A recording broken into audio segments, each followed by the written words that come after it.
بسم اللہ الرحمن الرحیم۔ آج کا انتہائی اہم سبق، یہ سبق آپ کو کیا نام ہے المقدمۃ الجزریہ کے اندر بھی کام آئے گا، اور یہ سبق آپ کو تفہیم الوقوف میں بھی کام آئے گا، معلم التجوید میں بھی کام آئے گا، اور تجوید الحفاظ والوں کے لیے جمال القرآن فوائد مکیہ، اسی طرح خلاصۃ التجوید، تمام کتابوں میں یہ سبق موجود ہے، اور یہ انتہائی ضروری ہے۔ کیا ہے؟ انتہائی ضروری ہے، تو اس کا آپ غور سے سنیں۔ سب سے پہلی بات الوقف، یعنی وقف کے اعتبار سے یہ سبق ہے۔ کس کے اعتبار سے ہے؟ وقف کے اعتبار سے۔ آپ کو میں نے وقف کا وہ پڑھایا تھا جزریہ کے اندر، المقدمۃ الجزریہ میں آپ کو پڑھایا تھا میں نے، اس کی تشریح ابھی آپ کو بتا رہا ہوں۔ دیکھیں وقف کی تین صورتیں بندی ہے۔ کتنی صورتیں بندی ہیں؟ تین صورتیں۔ وقف باعتبار موقوف علیہ، یعنی جس کلمے پر آپ وقف کریں گے اس کے اعتبار سے، بات سمجھے نا، وقف کرنا۔ دوسری وقف باعتبار معنی کے اعتبار سے وقف کرنا۔ تیسرا ہے وقف باعتبار احوال قاری، یعنی جو قاری قرآن پڑھتا ہے اس کے اعتبار سے وقف کرنا۔ بات سمجھ میں آ رہی ہے؟ کتنی باتیں ہوئی؟ تین باتیں۔ پہلی بات وقف باعتبار موقوف علیہ، میں نے آپ کو بتایا تھا، وقف بالسکون، وقف بالاسکان، وقف بالروم، وقف بالاشمام، وقف بالابدال، یہ میں نے آپ کو بتایا تھا، لیکن مزید اس کی تھوڑی سی وضاحت کر دوں۔ وقف بالسکون کس کو کہتے ہیں؟ وقف باعتبار موقوف علیہ، یعنی جس کلمے پر آپ وقف کریں اس کلمے کو دیکھیں گے۔ موقوف علیہ کا مطلب ہے جس کلمے پر آپ وقف کریں اس کو دیکھیں گے کہ اگر وہ پہلے سے ساکن ہے اس کو کیا کہتے ہیں؟ وقف بالسکون۔ فحدث، اس میں ثا پہلے سے ساکن ہے، علیہم میم پہلے سے ساکن ہے، بات سمجھ میں آ رہی ہے؟ تو اس کو کیا کہتے ہیں؟ وقف بالسکون۔ اور وہ کلمہ کی جس کو ہم ساکن کریں، پہلے سے ساکن نہیں ہے، وقف کی وجہ سے ساکن کریں، اس کو کیا کہتے ہیں؟ وقف بالاسکان۔ کیا کہتے ہیں؟ الرحیم، یہ میم وقف میں ساکن ہوا۔ نستعین، یہ نون وقف میں ساکن ہوا۔ مفلحون، یہ نون وقف میں ساکن ہوا، اس کو کیا کہیں گے؟ وقف بالاسکان۔ تیسرا ہے وقف بالروم۔ وقف بالروم کیا ہے؟ وقف بالروم یہ ہے کہ وقف بالروم پہلے تو زیر اور پیش میں ہوتا ہے، چاہے وہ ایک زیر ہو، ایک پیش ہو، دو زیر ہو، دو پیش ہو، صحیح ہے نا؟ وقف بالروم کے اندر کلمہ ساکن نہیں ہوگا، کلمہ ساکن نہیں ہوگا، یعنی دو زیر میں یا ایک زیر میں، دو زیر ہو تب بھی ایک زیر کے تیسرے حصے کو ظاہر کریں گے، ایک زیر ہو تب بھی ایک زیر کے تیسرے حصے کو ظاہر کریں گے، یا دو پیش ہو تب بھی ایک پیش کے تیسرے حصے کو ظاہر کریں گے، ایک پیش ہو تب بھی ایک پیش کے تیسرے حصے کو ظاہر کریں گے۔ بات سمجھ میں آ رہی ہے؟ ہاں، اس کو کیا کہتے ہیں؟ وقف بالروم۔ سمجھ میں آ رہی ہے؟ زیر اور پیش میں ہوتا ہے، صحیح ہے؟ اس میں یعنی حرف ساکن نہیں ہوتا۔ تیسری چوتھی قسم ہے وقف بالاشمام۔ وقف بالاشمام کے اندر حرف ساکن ہوتا ہے، حرف ساکن ہوتا ہے، لیکن جس حرف کے اوپر ہم وقف کریں اس کے اوپر ایک پیش یا دو پیش ہو، ایک پیش یا دو پیش ہو، تو اس کو ہم ساکن کر کے ہونٹوں سے اشارہ کریں گے۔ کیا کریں گے؟ ہونٹوں سے۔ نستعین، یہ اس کو اشمام کہتے ہیں۔ بات سمجھ میں آ رہی ہے؟ اس میں بھی کلمہ ساکن ہوتا ہے، کلمہ کیا ہوتا ہے؟ ساکن ہوتا ہے۔ اور پانچویں قسم ہے، پانچویں قسم وقف بالابدال ہے۔ ابدال کا مطلب کلمے کو تبدیل کرنا۔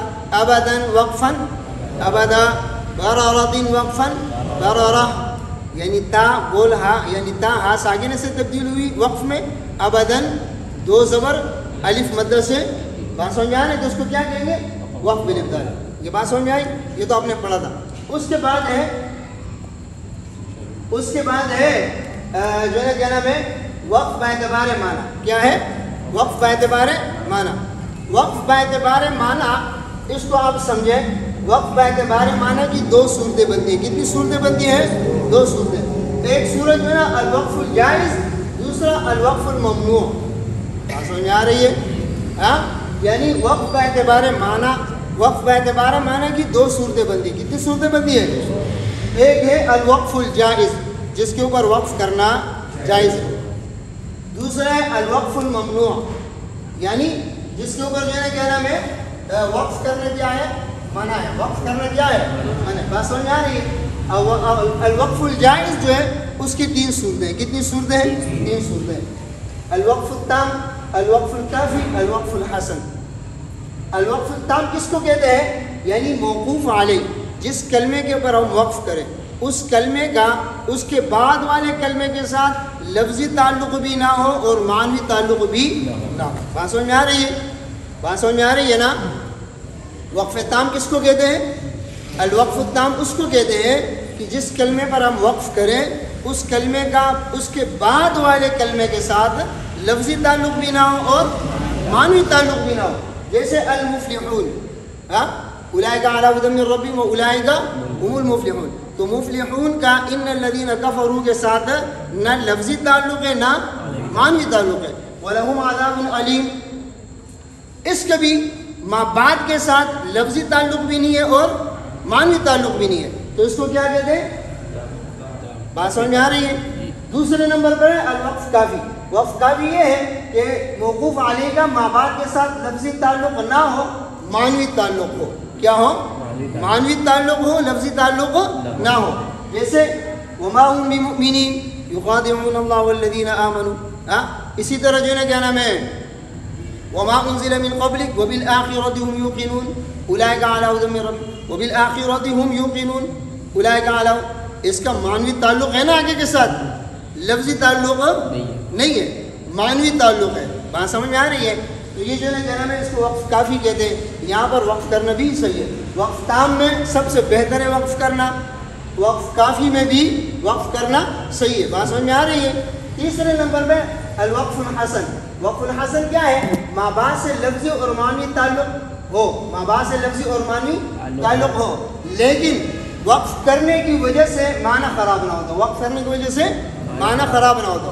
عموماً یعنی کیا نام ہے رؤوس الآیات، یعنی آیاتوں کے اوپر جو وقف ہوتا ہے، بات سمجھ میں آ رہی ہے نا؟ اگر یہ وقف آیاتوں کے اوپر ہو تو پھر اس کے بعد والے کلمے سے پڑھیں گے. کہاں سے پڑھیں گے؟ اس کے بعد والے کلمے سے پڑھیں گے. اور اگر اس کے جو ہے نا کیا نام ہے اگر آیات کے رؤوس الآیات پر نہ ہو، آیات کے آخر میں نہ ہو تو پھر جو ہے نا پیچھے سے اعادہ کریں گے. پیچھے سے کیا کریں گے؟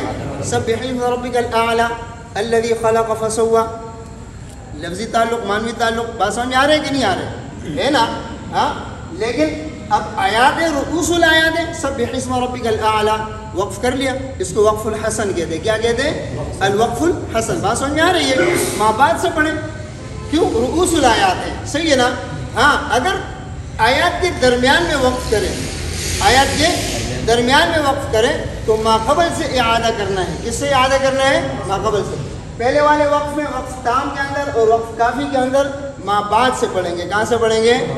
ما قبل سے اعادے کی ضرورت نہیں ہے. وقف حسن کے اندر دو چیزیں ہیں. اگر رؤوس الآیات ہے، آیاتوں پر وقف ہے تو پھر جو ہے نا کیا نام ہے ما بعد سے پڑھیں گے، ما قبل سے اعادہ نہیں کریں گے.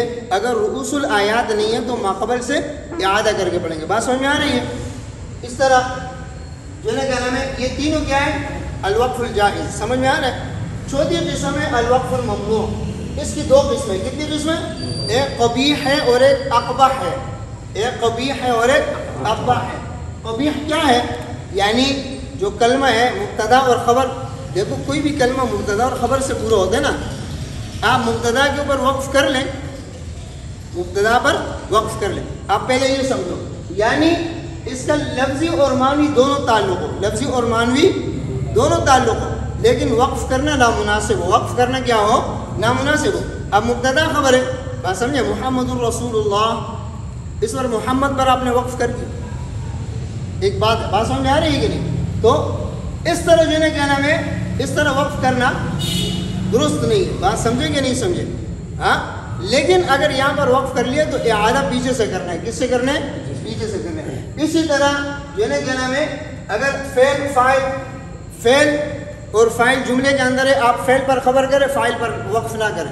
فعل پر خبر وقف کریں اور فاعل پر وقف نہ کریں تو یہ بھی صحیح نہیں ہے. بات سمجھ میں آ رہی ہے؟ اسی طرح فعل فاعل اور مفعول سے جملہ پورا ہوتا ہے، آپ فاعل پر وقف کریں، مفعول کو چھوڑ دیں. فاعل پر وقف کریں، مفعول کو چھوڑ دیں تو یہ بھی درست نہیں ہے. بات سمجھ میں آ رہی ہے؟ اسی طرح حروف مشبہ بالفعل ان اللہ علی کل شیء قدیر، ان وقف کر لیا، یہ صحیح نہیں ہے. بات سمجھ میں؟ یا آپ نے جو ہے نا ان اللہ ادھر وقف کر لیا، یہ بھی صحیح نہیں ہے. بات سمجھے کہ نہیں سمجھے؟ یعنی حروف مشبہ بالفعل ان، ان، کان، لیت، لکن، لعل، یہ حروف مشبہ بالفعل. ان حروف کے بعد جو ہے نا کیا نام ہے ان کا اسم اور خبر دونوں آتا ہے. اسم اور خبر دونوں آتا ہے. حروف مشبہ بالفعل کا اسم منصوب اور خبر مرفوع ہوتا ہے. یہ آپ نے پڑھا ہے نا. تو ان کے اوپر وقف کرنا یا ان کے اسم کے اوپر وقف کرنا یہ صحیح نہیں ہے، بلکہ پورے جملے پر وقف کرنا چاہیے. بات سمجھ آ رہی؟ اسی طرح جو ہے کیا نام ہے افعال ناقصہ کان صار ظل، یہ ہے نا کان اللہ وکان اللہ علی کل شیء قدیر. کانا پر وقف کرنا یا کان اللہ پر وقف کرنا یہ صحیح نہیں ہے. کیوں؟ کانا اس کا اسم بھی ہے، اس کا خبر بھی ہے، تو پورا جملہ بنتا ہے. بات سمجھے نا؟ تو یہاں پر وقف کرنا کیا ہے؟ صحیح نہیں ہے. سمجھے نا؟ اسی طرح جو ہے کیا نام ہے قال اللہ قال، اس طرح وقف کرنا صحیح نہیں. بات سمجھ میں آ رہے؟ یا شرط کے اوپر وقف کریں اور جواب شرط نہ پڑھیں، یہ بھی صحیح نہیں. بات سمجھ میں آ رہی ہے؟ تو یہ جو ہے کیا نام ہے اس کو وقف قبیح کہتے ہیں. اور وقف اقبح کس کو کہتے ہیں؟ یعنی جس کا لفظی اور معنوی تعلق ہو ما بعد کے جملے کے ساتھ، ما بعد کلمے کے ساتھ. جس کلمے پر ہم وقف کریں اس کلمے کا اس کے ما بعد یعنی اس کے بعد جو کلمہ آ رہے ہیں اس کے ساتھ لفظی بھی تعلق ہو اور معنوی بھی تعلق ہو اس کے ساتھ. بات سمجھ میں آ رہی ہے؟ اور وقف کرنے سے منشاء الہی کے خلاف ہوتا ہو، یعنی اللہ رب العزت نے جو بات فرمائے اس کے کیا ہوتا ہو؟ خلاف ہوتا ہو. بات سمجھے نا؟